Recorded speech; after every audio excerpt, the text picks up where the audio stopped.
Machine level programming control. Section 3.6 of the Computer Science or Computer Systems Applied Programmer's Perspective book covers several different aspects of control instructions. So conditional branches, if then else, loops, and switch statements. We're breaking these out as separate lectures because when you get to the bomb lab and other assignments, you'll need to come back possibly and refer to some of these. I also want to mention that we're going to be assuming that you're also reading the material in the book and not just using the lectures as your source of information. In particular, we're going to see that there will be some instructions that we're not going to necessarily cover in detail here that are covered in the text. So an example of this is we're going to use something called the move 0 byte to long, zero extended byte to long instruction. And so that's covered in, I think, section 3.4 of the text. So we've seen the x86 register state. So we saw the register information here. We talked about the machine state. So the machine state includes this register set and the instruction pointer. The RSP register, if you remember, is the current top of stack pointer. There's another set of information called the condition codes that is also part of the machine state. There's actually more than this, but this is what's really programmer accessible. So there are other condition or other elements of the condition codes as well. We're not going to really need to know about them when writing code. There's also a lot more machine state that controls how the machine operates, and that's really managed by the operating system. It's not really from the programmer doesn't really deal with it. We'll see some of it later on when we talk about processes and page tables and things like that. But right now, let's take a look at the next little bit of machine state we need to deal with, which is condition codes. So these condition codes are single bit values in the CF, ZF, SF, and OF. That means the carry flag, the zero flag, the signed flag, and the overflow flag. So some of those words obviously seem to imply that they have something to do with operations. Let's see how they're used. So the condition codes are implicitly set by different operations. So for example, if we do an add instruction with some source to destination or whatever, so in other words, if it looked like t equals a plus b in the C programming language, we would then set implicitly with that add operation the condition codes.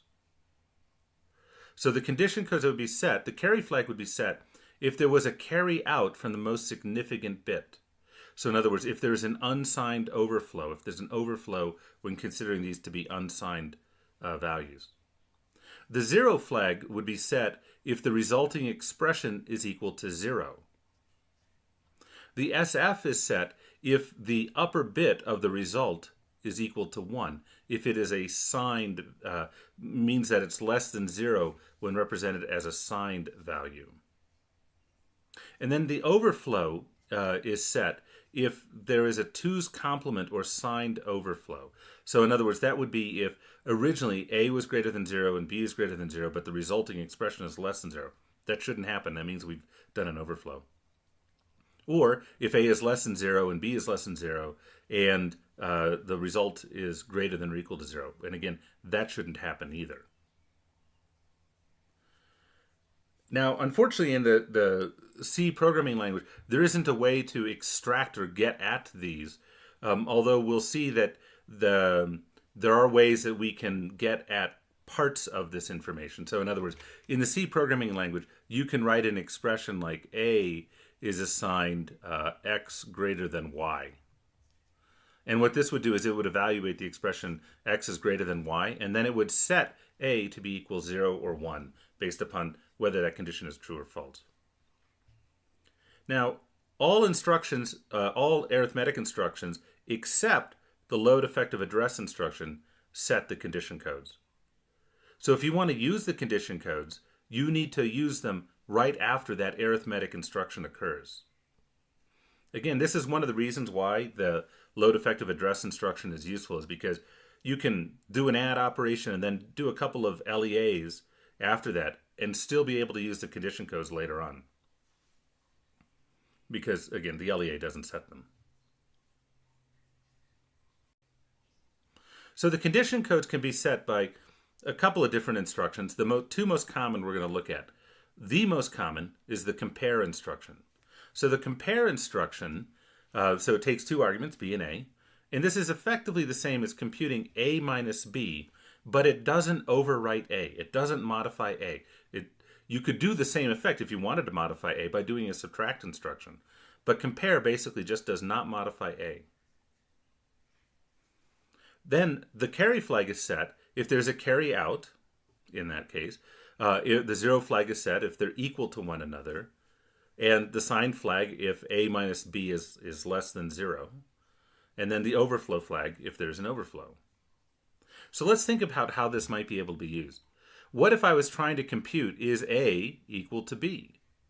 Well, I could use the result of the 0 flag in that comparison. So I could do a compare b comma a, and then I could use the 0 flag to determine if that condition is true. What if we did a is less than b? Well, a is less than b if a minus b is less than 0. Right? So that would mean that I could do the compare, and then I could look at the result of the sign flag. What about if a is, let's see, less than or equal to b, right? Or if a is greater than b. Well, if a is greater than or equal to b, let's say that, so that's basically, I could just perform a minus b, right?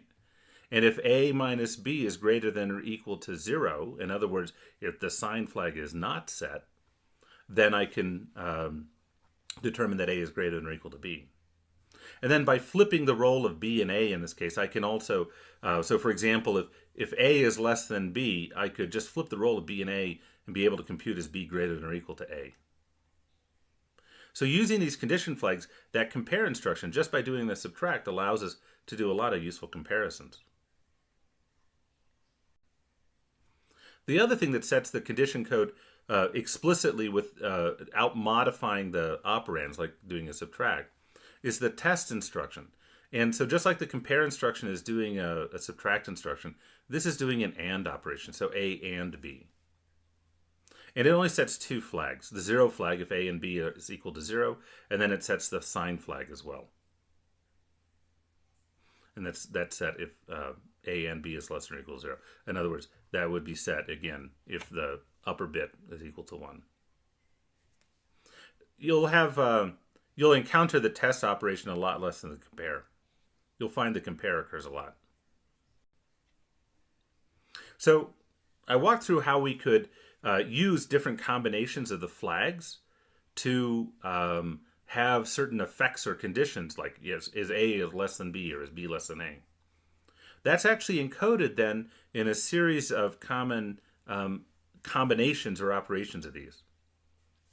So in this case, we're looking at an instruction that can read the condition codes, but reads it in ways that are sort of meaningful to us.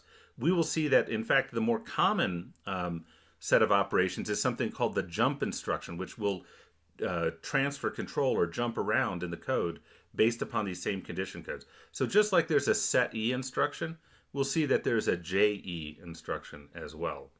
So these condition codes here, and understanding what they mean, is useful whether you're using the set or the jump. I would argue that while it's nice to sort of to understand that we can extract the conditions, the descriptions here from these particular conditions, really what you're going to do is use the name more than understanding whether the 0 flag is set or not. So the set equal, well, that's if two things are equal to 0, right? And that would be true for either the compare or the test, because that means that the 0 flag is being set. The set not equal, that's pretty obvious, so that's just the complement of the 0 flag. The set signed and set not signed, so that's if something is negative or not negative, but they use the word S or signed for that. The set greater than, so this is basically if something is greater than an assigned combination, and this is using a combination of the signed flag and the overflow flags. So this is basically saying here, if something is signed and it's not an overflow, it's like one of those two things can possibly occur, and it's not equal to 0, then it would be greater than. Greater than or equal to, well, that would just remove the 0 as an option there. So these are for signed operations. And then set less than, so these are less than and less than or equal to. Those are pretty obvious. And then we have these last two here, where this is not using the overflow flag, but it's using the carry flag, similar to how the overflow flag was being used. So this is the above instruction, which that's in essence a greater than or equal to, but it's for unsigned values. And then the below instruction, that is a greater than, but it's again for unsigned values, not signed values. The signed values have to use the overflow flag in order to be able to determine whether an overflow has occurred and be able to make the comparison correctly. The set instruction actually is one of the few instructions that uses the old 8-bit register names.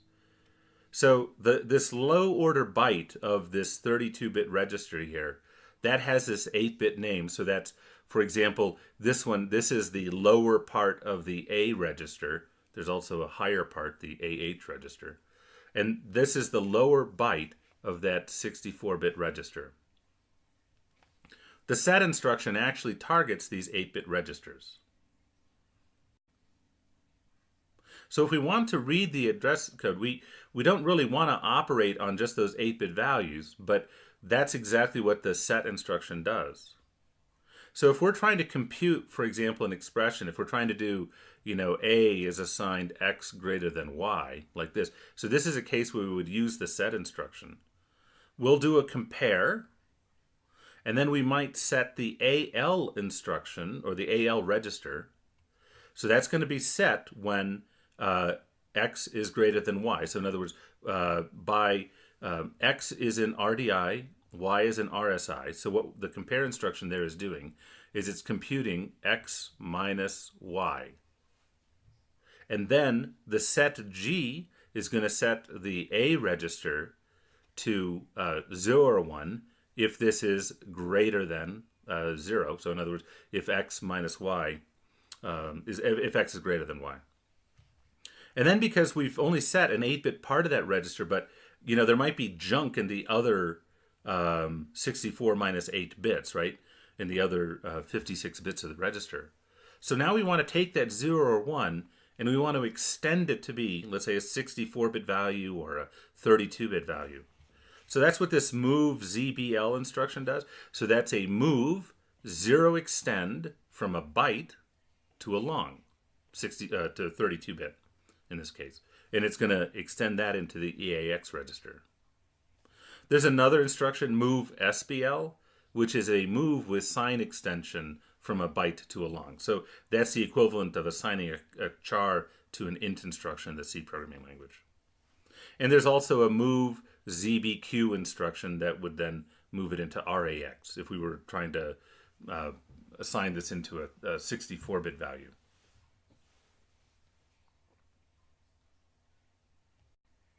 So we've seen how condition codes can be used to do computations like A equals X greater than Y. But let's now go to the next most common use of this condition codes, because we don't really do this all that often. What we do tend to do is have expressions like if X is greater than Y. Well, that's going to be a control instruction that uses the condition code, and that's what conditional branches are. So let's go do that.